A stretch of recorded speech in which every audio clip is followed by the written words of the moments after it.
Sa isang taon, meron tayong 12 buwan. Starting with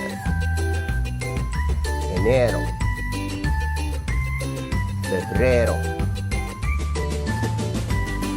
Marzo, Abril, Mayo, Junio, Julio,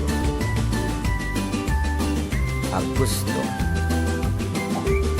Septiembre, Octubre, Noviembre, Diciembre.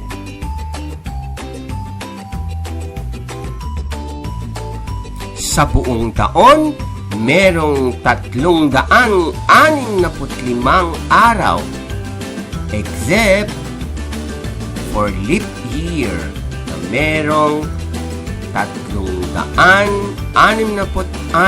na araw. At dito nagtatapos ang ating lesson for today. Pag nagustuhan nyo ang aking channel, please subscribe para ma-inspire ako na maggawa ng mas madami pang mga makabuluhang videos para inyong mapag-aralan. Bye-bye for now. This is Teacher Edward saying bye-bye.